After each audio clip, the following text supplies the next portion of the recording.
Las obras de Jonathan Edwards. Capítulo 1. Memorias de Jonathan Edwards. Nacimiento, parentesco, beneficios de religiosidad temprana, impresiones serias, y explicación de su experiencia. Pocos individuos han aparecido en la Iglesia de Dios y que hayan ganado y actualmente recibido más grandes tributos de respeto que Jonathan Edwards. Sus capacidades intelectuales no eran comunes y su dedicación al perfeccionamiento de esas aptitudes está señalada fuertemente en esa vasta extensión del más importante conocimiento que él poseía. Si consideramos a Jonathan Edwards en comparación con Harley, Locke y Bacon en la escala del intelecto, no entenderemos por qué su derecho a tal distinción fue señalado. Su poderosa mente captaba con facilidad tales asuntos en los cuales otros vacilaban. Él vio la verdad casi intuitivamente y era igualmente hábil en la detección del error en todas sus diversas formas. Este distinguido hombre causa admiración, no simplemente en el terreno de la poco común fuerza de las capacidades intelectuales y la intensa aplicación de la mente, galardonado por sus competentes conocimientos, pero también como el más humilde y devoto siervo de Cristo, trayendo todo lo que había recibido para el servicio y viviendo únicamente para él. Su alma era ciertamente un templo del Espíritu Santo, y su vida manifestaba sin variación toda la sencillez, pureza, desinterés y elevado carácter del Evangelio de Cristo. La gloria de Dios era su objetivo supremo, ya fuera en sus ejercicios devocionales, sus estudios, sus relaciones sociales, en el desempeño de su ministerio público o en la publicación de sus escritos. Todos sus motivos inferiores parecen no haber tenido una influencia palpable sobre él. Él entró completamente al expresivo lenguaje de Pablo. El amor de Cristo me constriñe. Y para mí el vivir es Cristo. Su ejemplo personal instruirá, excitará y alentará grandemente, y sus escritos deberán ser necesariamente, altamente apreciados por tanto tiempo como prevalezca el amor de la verdad. Ha sido justamente observado el número de aquellos hombres que han producido grandes y permanentes cambios en el carácter y la condición de la humanidad, y han estampado su propia imagen en la mente de las siguientes generaciones. Es comparativamente pequeño, y aún, de este pequeño número, la mayor parte del cuerpo está en deuda por su eficiencia superior, por lo menos en parte, debido a circunstancias extrañas. Mientras que con mucho temor se puede atribuir eso a la amplia fortaleza de su propio intelecto. A pesar de ello, aquí y allá un individuo puede encontrar quien por su simple energía mental haya cambiado el curso del pensamiento y sentimiento humano, y conduzca y guíe a la humanidad en ese nuevo y mejor sendero el cual él ha abierto a su vista. Tal individuo era Jonathan Edwards. Nacido en una oscura colonia, en medio del yermo y educado en un seminario casi al comienzo de su existencia, transcurriendo la mejor parte de su vida como pastor de una aldea fronteriza, y el resto como un misionero con los indios en una quieta y humilde aldea. Él descubrió y desarrolló un sistema de gobierno de la divina moral, tan nuevo, tan lleno, que mientras en su primera revelación no necesitó ninguna ayuda de sus amigos, y no temió ninguna oposición de parte de sus enemigos, tuvo a la larga que obligar a un mundo renuente como en un homenaje a su verdad. Jonathan Edwards nació el 5 de octubre de 1703, en Windsor, en las riberas de Connecticut. Su padre, el reverendo Timothy Edwards, era ministro en ese lugar desde hacía 60 años. Este murió en enero de 1758, a los 89 años de edad, no 2 meses antes de su hijo único. Él era un hombre de gran piedad y utilidad. En noviembre 6 de 1694, se casó con Astor Stoddard, hija del reverenciado y celebrado Solomon Stoddard, de Northampton, a los 23 años de edad. Vivieron juntos en el estado matrimonial cerca de 63 años. La señora Edwards, la madre de nuestro autor, nació el 2 de junio de 1672 y vivió cerca de los 90 años de edad, algunos años después de su hijo. Una circunstancia sorprendente fue la poca disminución de sus capacidades mentales a tan avanzada edad. Esta venerable pareja tuvo 11 hijos. Un hijo, el sujeto de estas memorias, y 10 hijas. 4 de ellas eran mayores, y 6 menores que él. Por el carácter altamente espiritual y los logros intelectuales de sus padres se esperaría naturalmente que su temprana educación estuviera atendida sin las ventajas comunes, esto era un hecho. Muchas fueron las oraciones presentadas por sus amados padres, de manera que su único y amado hijo pudiera ser llenado con el Espíritu Santo. Desde su infancia conoció las Santas Escrituras, y era grande a los ojos del Señor. Aquellos que ferviente y constantemente lo encomendaron a Dios, manifestaron igual diligencia en entrenarlo para Dios. La oración estimulaba a la diligencia, y la diligencia de nuevo era alentada por la oración. El círculo doméstico era un escenario de súplicas y también un escenario de instrucción. En la morada de tan ejemplar siervo de Dios, la instrucción abundaba. Aquello que el ojo veía, así como aquello que el oído oía, constituía una lección. No había nada en el ejemplo de aquellos que enseñaban que disminuyera la eficacia de la instrucción, no había nada en los hábitos sociales que se opusiera a las lecciones de sabiduría, e infundieran aquellos principios los cuales en los años posteriores producen el fruto de la locura y el pecado. Por el contrario, ahí había todo lo necesario para agrandar, purificar y elevar el corazón, y al mismo tiempo entrenar la mente para aquellos ejercicios del pensamiento de los cuales por sí solos se pueden esperar logros eminentes. Las fieles y religiosas instrucciones de sus padres lo hicieron desde su infancia un conocedor familiarizado con Dios y Cristo, con su propio carácter y deber, con el camino de la salvación, y con la naturaleza de esa vida eterna la cual comienza en la tierra y es perfeccionada en el cielo. Sus oraciones no eran olvidadas y sus esfuerzos no permanecían sin efecto. En el proceso de su niñez fue de varias maneras el sujeto de fuertes impresiones religiosas. Esto fue verdad particularmente algunos años antes de que fuera al colegio, durante un poderoso avivamiento religioso en la congregación de su padre. Él y otros 2 muchachos de su misma edad, que tenían los mismos sentimientos que él, construyeron una cabaña en un lugar muy retirado, en un pantano, como oratorio y acudían regularmente para orar. Esto continuó por un largo periodo, pero las impresiones finalmente desaparecieron y sus propias visiones fueron seguidas por efectos no permanentes de una naturaleza saludable. El periodo preciso cuando él se recuerda como entrando en una vida religiosa él no lo menciona, tampoco se ha encontrado ningún registro escrito cuando él haya hecho una profesión pública de religión.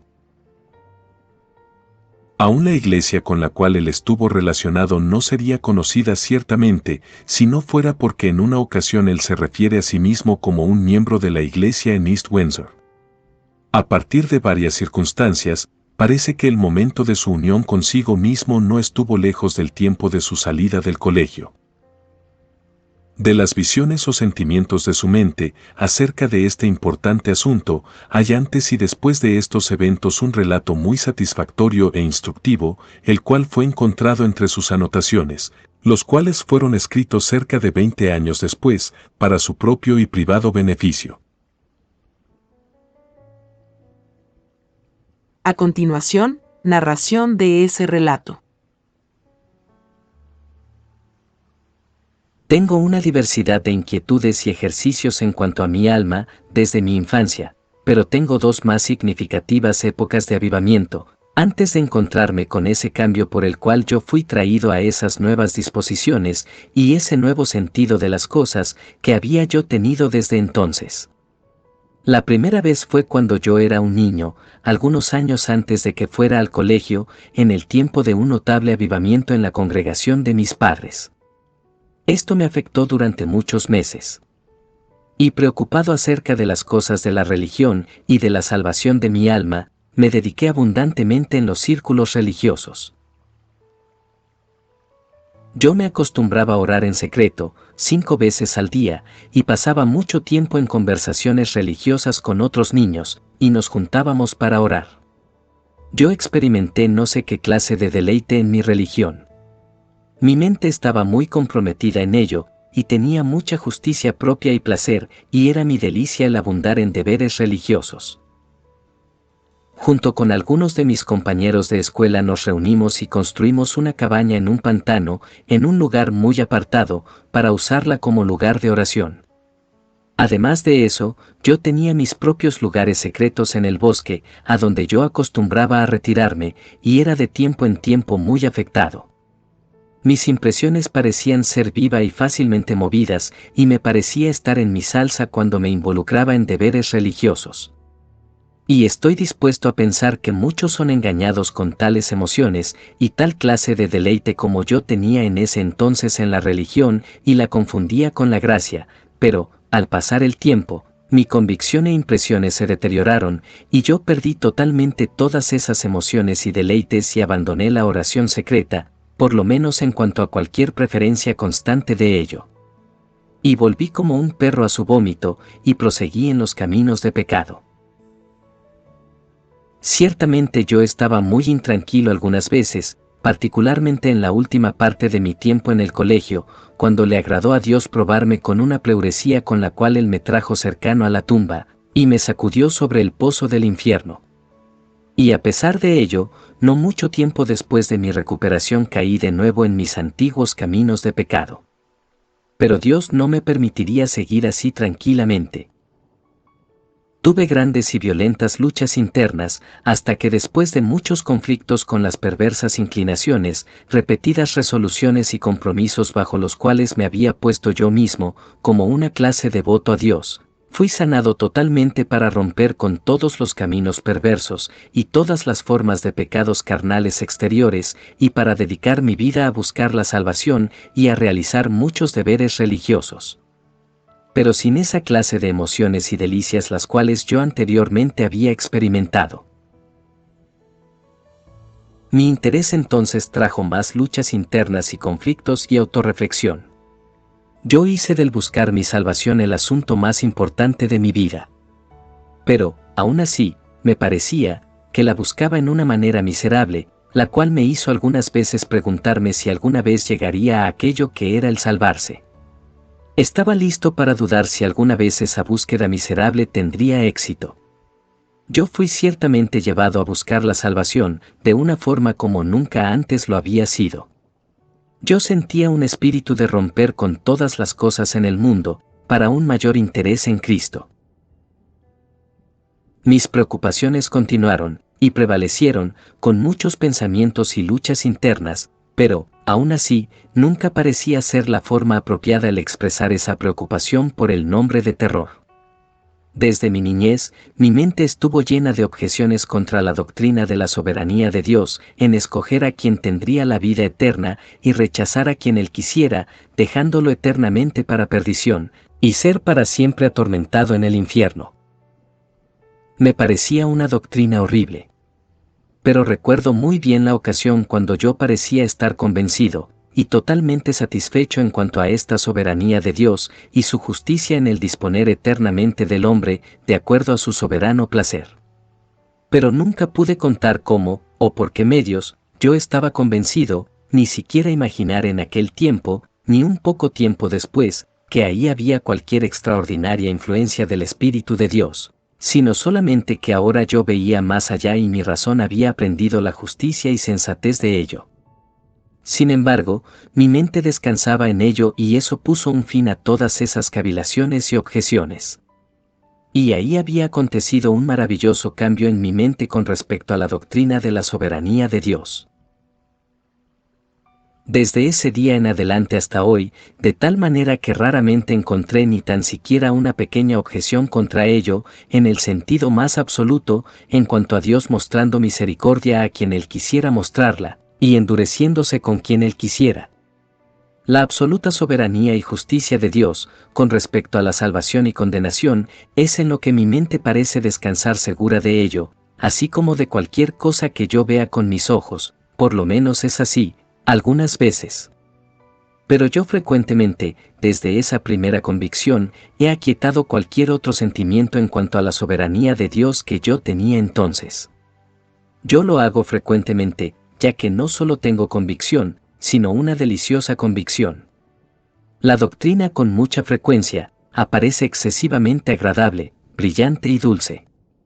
soberanía absoluta es lo que yo amo atribuirle a Dios. Pero mi primera convicción no fue así. La primera vez que yo recuerdo de ese tipo de pensamiento de gran deleite en Dios y de las cosas divinas, y eso que yo he vivido mucho desde entonces, fue al leer esas palabras en Primera de Timoteo.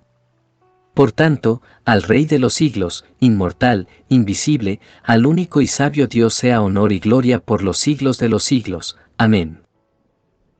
Al estar leyendo esas palabras, vinieron a mi alma, y fue como si hubieran derramado en ella una sensación de la gloria del divino ser. Una nueva sensación, bastante diferente de cualquier cosa que hubiera experimentado anteriormente. Nunca ninguna de las palabras de las Escrituras me había parecido como estas palabras lo hicieron. Pensé para mí mismo: ¡qué excelente era ese Señor! Y qué feliz debería ser yo, si pudiera gozar a ese Dios y ser arrebatado al cielo hasta Él, y estar como si hubiera sido absorbido en Él para siempre.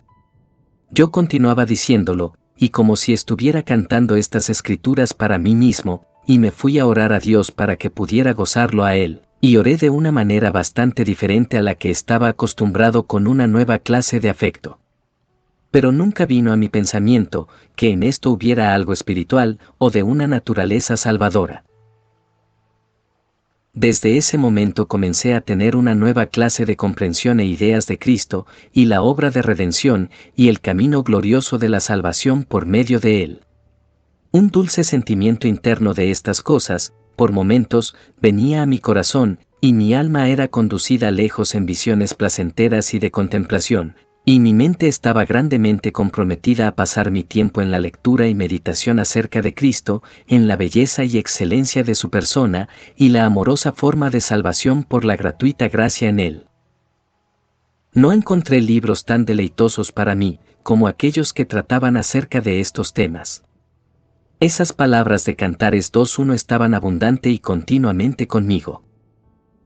Yo soy la rosa de Sarón y el lirio de los valles.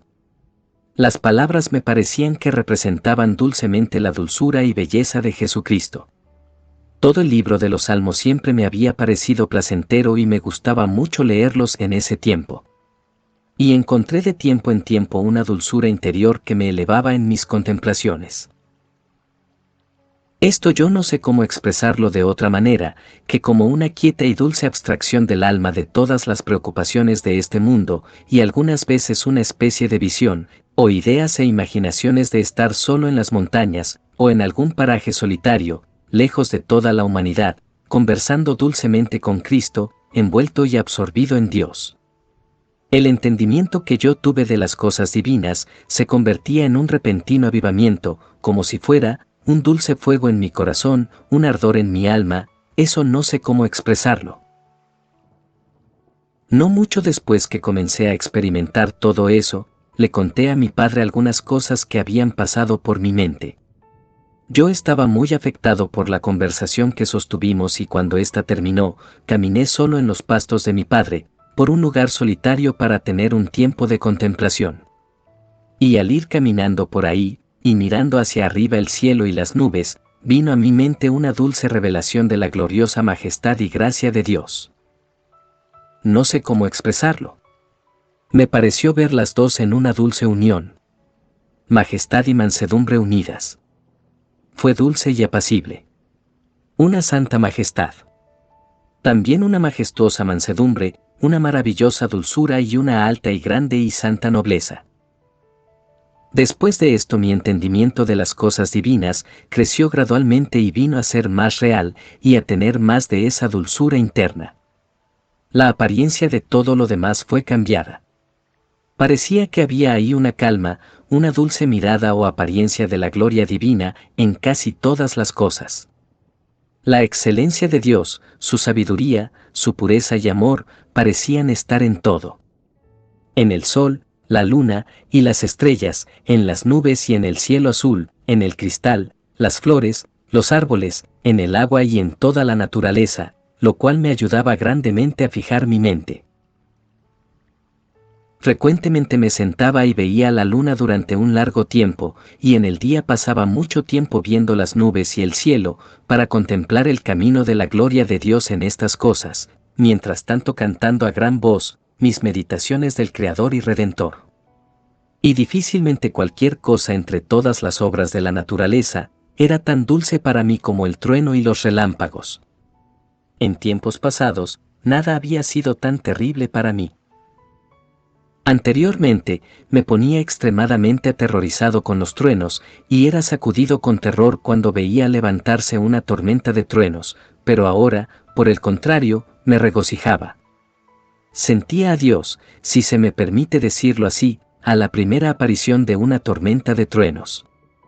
Y acostumbraba a tomar la oportunidad en tales ocasiones de fijar mi ser de tal manera de ver las nubes y ver los relámpagos, jugar y oír la majestuosa y terrible voz de Dios en los truenos, lo que muchas veces era grandemente entretenido, conduciéndome a una dulce contemplación de mi grande y glorioso Dios. Estando ocupado en esto, siempre me parecía natural el celebrar y cantar en alta voz mis meditaciones, o expresar en voz alta mis pensamientos en un soliloquio, con cánticos. Sentía entonces gran satisfacción en cuanto a mi buena condición, pero eso no me daba contentamiento. Tenía vehementes anhelos en el alma por Dios y Cristo, y después por más santidad. En tal situación mi corazón parecía estar lleno, y listo para quebrantarse, lo cual frecuentemente traía a mi mente las palabras del salmista en el Salmo 119:28 que dice: Se deshace mi alma de ansiedad, susténtame según tu palabra. Mi alma se quebranta por el anhelo que tiene. Muy seguido experimenté en mi corazón un gemido y un lamento, por no haberme vuelto más pronto a Dios, para haber tenido más tiempo para crecer en la gracia. Mi mente estaba grandemente determinada en las cosas divinas, casi en perpetua contemplación de ellas. Ocupaba la mayor parte de mi tiempo pensando en las cosas divinas, año tras año, frecuentemente caminando solo en los bosques y lugares solitarios para meditación, soliloquio y oración para conversar con Dios. Y siempre esta era mi manera en estas ocasiones, para cantar mis meditaciones. Yo estaba casi constantemente en oración con clamor, en donde quiera que iba. La oración me parecía algo natural, como el aliento por medio del cual el fuego interno de mi corazón salía. Las delicias que ahora experimentaba en las cosas de la religión salían de una manera grandemente diferente de aquellas que mencioné anteriormente, que tuve cuando era niño, y que en aquel entonces yo no tenía más entendimiento que uno que ha nacido ciego tiene de los colores agradables y hermosos. Estos eran de una naturaleza más internamente pura, de aliento para el alma y refrescantes. Aquellos deleites primeros nunca alcanzaron el corazón, y no se elevaron de ninguna visión de la divina excelencia de las cosas de Dios, o de cualquier cosa que satisfaga el alma o que sea dadora de vida que pudiera haber en ello. Mi entendimiento de las cosas divinas parecía aumentar gradualmente, hasta que fui a predicar a Nueva York, que fue 1 año y medio después de que esto comenzó. Y mientras estaba ahí las experimenté en una forma muy sensible, en un grado mucho mayor de lo que lo había sido antes. Mi búsqueda por Dios y la santidad se incrementó mucho más. Puro y humilde, santo y celestial, el cristianismo me parecía grandemente agradable. Sentía un ardiente deseo de ser en todo, un cristiano completo, conformado a la bendita imagen de Cristo, y que pudiera vivir, en todas las cosas de acuerdo al puro, dulce y bendito señorío del Evangelio. Yo tenía una vehemente sed de progresar en estas cosas que me habían hecho perseguir y presionar para alcanzarlas. Era mi lucha continua, día y noche, y un constante inquirir sobre cómo podría ser yo más santo y vivir más santamente, y convertirme más en un hijo de Dios y un discípulo de Cristo. Yo ahora buscaba un aumento de la gracia y santidad, y una vida santa, con más denuedo que nunca, yo buscaba la gracia antes de tenerla. Me acostumbraba a examinarme continuamente estudiando, y buscando caminos o medios similares de cómo podría yo vivir con mayor determinación, siendo más diligente y vehemente aún más de lo que había sido en la búsqueda de cualquier cosa en mi vida. Pero esto lo hacía con una gran dependencia de mis propias fuerzas, las que después me ocasionaron un gran daño. Mi experiencia no me había enseñado cómo lo he hecho desde entonces. mi extremada flaqueza e impotencia, cada camino y las profundidades sin fondo de la corrupción secreta y del engaño que había en mi corazón. Sin embargo, proseguí con mi ansiosa búsqueda en pos de más santidad y semejanza a Cristo. El cielo que yo deseaba era un cielo de santidad, para estar con Dios y pasar mi eternidad en amor divino y santa comunión con Cristo. Mi mente se extasiaba en la contemplación del cielo, y los gozos que ahí había, y vivir ahí en perfecta y santa humildad y amor. En ese tiempo me acostumbraba a experimentar una gran parte de la felicidad del cielo, en donde los santos podrían expresar su amor a Cristo. Me parecía un gran obstáculo y una carga aquello que yo sentía dentro de mí y que no podía expresar como yo quería. El fuego interno de mi alma parecía como si algo lo detuviera y lo mantuviera encerrado y no podía arder libremente como debería. Yo me ponía a meditar en el cielo. Este principio debería salir y expresarse libre y completamente. El cielo me parecía grandemente deleitable, como un mundo de amor y que la felicidad total consistía en vivir pura, humilde y celestialmente el amor divino. Recuerdo los pensamientos que solía tener en cuanto a la santidad, y me decía algunas veces a mí mismo: yo ciertamente sé que amo la santidad, tal como manda el Evangelio. Se me figura que no había nada en ello sino lo que era encantadoramente adorable, la más grande hermosura y gentileza. Una hermosura divina más pura que cualquier cosa sobre la tierra, y que todo lo demás era como un lodazal y suciedad en comparación con ella. La santidad, como escribí entonces en algunas de mis meditaciones sobre ella, me imaginaba que era como de una naturaleza dulce, agradable, encantadora, serena y pacífica, lo cual traía una difícil de explicar, pureza, brillantez, paz y éxtasis del alma. En otras palabras, esto hacía del alma como un campo o jardín de Dios, con toda clase de flores agradables, disfrutando una dulce calma y los suaves y vivificantes rayos del sol. El alma de un verdadero cristiano, como escribí entonces en mis meditaciones, me imaginaba que sería como una blanca florcita como las que vemos en la primavera. Pequeña y humilde en el suelo, abriendo su corola para recibir los agradables rayos del sol de gloria. Regocijándose como si estuviera en un sereno arrobamiento, difundiendo alrededor una dulce fragancia. Permaneciendo amorosamente pacífica entre las otras flores que la rodean, que de igual manera abren sus corolas para absorber la luz del sol. No había parte alguna de la santidad de una criatura de la que yo tuviera tan grande sensación de su belleza, como de su humildad, quebrantamiento de corazón y poder de espíritu, y no había nada más que yo anhelara más ardientemente. Mi corazón anhela fervientemente esto, disminuir de tal manera que no fuera nada, y que Dios fuera el todo, que yo fuera como un pequeño niño.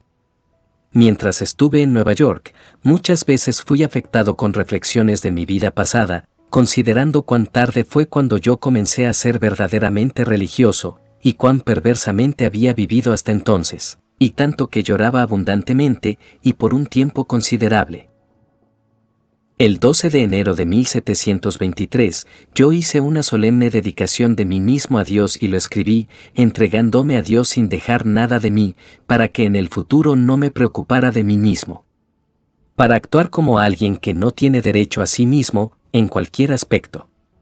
Y solemnemente juré tomar a Dios por mi total porción y felicidad, no mirando a nada más como parte de mi felicidad, ni actuar como si hubiere otra cosa. Y su ley como la constante regla de mi obediencia, comprometiéndome para luchar con toda mi fuerza contra el mundo, la carne y el diablo, hasta el fin de mi vida.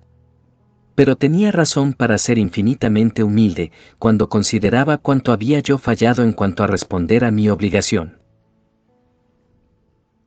Tuve entonces abundancia de dulces conversaciones religiosas con la familia con la que vivía, con el señor John Smith y su piadosa madre. Mi corazón estaba unido con afecto con aquellos en los que hubiera apariencias de verdadera piedad, y no podía soportar los pensamientos de cualesquiera otros compañeros, sino solo aquellos que eran santos, y discípulos del bendito Jesús. Tenía grandes anhelos por el advenimiento del reino de Cristo en el mundo. Y mis oraciones secretas solían ser, en gran parte, dejándome tomar en oración por ello. Si yo oía la menor insinuación de cualquier cosa que aconteciera en cualquier parte del mundo, que se me figurara, en una u otra forma, tener un favorable aspecto de interés para el reino de Cristo, mi alma anhelantemente lo tomaba, y me animaba y refrescaba. Yo solía ser muy ansioso por leer los periódicos públicos, principalmente con ese fin, para ver si podía encontrar algunas noticias favorables, relacionadas al interés de la religión en el mundo. Muy frecuentemente acostumbraba apartarme a un lugar solitario, en las orillas del río Hudson, a alguna distancia de la ciudad, para contemplación de las cosas divinas y conversaciones secretas con Dios. Tuve allí muchas dulces horas. Algunas veces el señor Smith y yo caminamos juntos por ahí, para conversar de las cosas de Dios, y nuestra conversación solía girar en gran parte sobre el advenimiento del reino de Cristo en el mundo, y las gloriosas cosas que Dios cumpliría para su iglesia en los últimos días. Tenía entonces, y en otros momentos, el más grande deleite en las Santas Escrituras más que en cualquier otro libro, no importando de qué se tratara. Muchas veces al leer cada palabra parecía tocar mi corazón. Alcanzaba una armonía entre algo en mi corazón y aquellas dulces y poderosas palabras. Muchas veces yo veía tanta luz emanando de cada oración y me proporcionaban un alimento tan refrescante que no podía continuar leyendo, frecuentemente deteniéndome en una oración, para observar las maravillas contenidas en ella. De esta manera casi cada oración me parecía estar llena de maravillas. Yo me alejé de Nueva York en el mes de abril de 1723 y tuve la más amarga despedida de la señora Smith y su hijo. Mi corazón parecía hundirse conmigo, al dejar la familia y la ciudad en donde había disfrutado tantos dulces y agradables días. Me fui de Nueva York a Bakersfield en barco, y mientras navegaba mantenía la mirada en la ciudad mientras tanto como pude. Sin embargo, esa noche después de esta dolorosa partida, fui grandemente reconfortado en Dios en Westchester, a donde bajamos a tierra para hospedarnos, y tuve un tiempo agradable en todo el viaje hasta Saybrook. Era para mí muy dulce pensar el encontrarme con queridos cristianos en el cielo, en donde nunca tendríamos que separarnos. En Saybrook bajamos a tierra para hospedarnos y ahí guardar el Sabbat, en donde yo tuve tiempo dulce y refrescante caminando a solas en los campos. Después que yo regresé a casa en Windsor, permanecía mucho en un estado de mente similar a cuando estuve en Nueva York. Solamente algunas veces yo sentí mi corazón listo para hundirse en los recuerdos de mis amigos de Nueva York. Mi sostén estaba en las meditaciones en los lugares celestiales. Como encontré en mi diario del 1 de mayo de 1723. Fue un consuelo el pensar en ese lugar, en donde hay plenitud de gozo, en donde reina celestial calma y deleitable amor sin mezcla, en donde hay continuamente las más queridas expresiones de su amor, en donde hay el gozo de las personas amadas, sin nunca tener que separarnos. En donde aquellas personas que nos fueron tan amadas en este mundo, serán realmente incomparablemente más amadas y llenas de amor para nosotros, y cuán secretamente los mutuos amantes se unirán, para cantar alabanzas a Dios y al Cordero. Cuánto nos llenará de gozo el pensar que esta felicidad, este dulce ejercitarse, no terminará nunca, sino que permanecerá por toda la eternidad. Fin de las citas de sus diarios. Así de profundas, decididas y poderosas eran las obras de la divina gracia sobre la mente de este eminente siervo de Cristo. Que su entendimiento de las cosas de Dios fue muy iluminado, y su corazón profundamente afectado por ellas, son circunstancias que inmediatamente llamarán la atención de cualquier observador serio. Había en él una santa ansiedad para alcanzar el más satisfactorio testimonio de un cambio de corazón, y para este propósito él se examinaba muy de cerca y diligentemente. No tenía inclinación de dar a lucir su examen personal. El examen personal parece haber sido considerado por él como un agradarse a sí mismo. Algo así como un ejercicio momentáneo. Muchos profesores se rebelaron con el pensamiento de tal examen interno, pues ellos se contentaban con mirar precipitadamente los asuntos externos. Ellos no miraban lo de adentro del ser. Aunque este descuido podría eventualmente ocasionar poner en peligro el bien eterno. los sentimientos con los cuales el hombre consideraba el deber del examen personal, pudieran justamente ser visto como un criterio exacto de su estado espiritual, ya que en proporción a su preocupación por la eternidad, sería su disposición a tratarse a sí mismos, o en otras palabras, en la misma medida en que la gracia existe, habrá un deseo de una indagación completa de su existencia y progreso.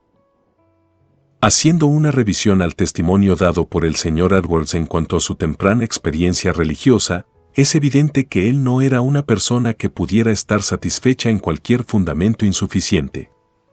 Ni un síntoma de descuido o de presunción se puede discernir. Él se miraba a sí mismo con un celo santo, él pensaba, leía, conversaba y sobre todo, él oraba, para que pudiera ser capacitado más correctamente para buscar su propio corazón y así escapar del peligro de la propia decepción y estar convencido mediante pruebas que pasarían el examen del juicio de Dios, que él era un hijo de la luz, un siervo de la santidad y un heredero de la gloria. Y así, estudiándose a sí mismo bajo la penetrante luz de la palabra y las maravillosas influencias del Espíritu de Dios, él adquirió ese exacto conocimiento de los diversos ejercicios internos y las manifestaciones externas del carácter cristiano. Estas lo capacitaron después de algunos años, con tal habilidad para separar las apariencias engañosas de aquellas que eran sólidas y para marcar la fuerte diferencia entre el mero profesante del nombre de Cristo y el verdadero copartícipe del poder del Evangelio. Fue en estos primeros años de su vida que esos correctos puntos de vista fueron formados, los cuales mucho tiempo después desarrolló en su admirable tratado sobre las impresiones religiosas. Fin del capítulo 1.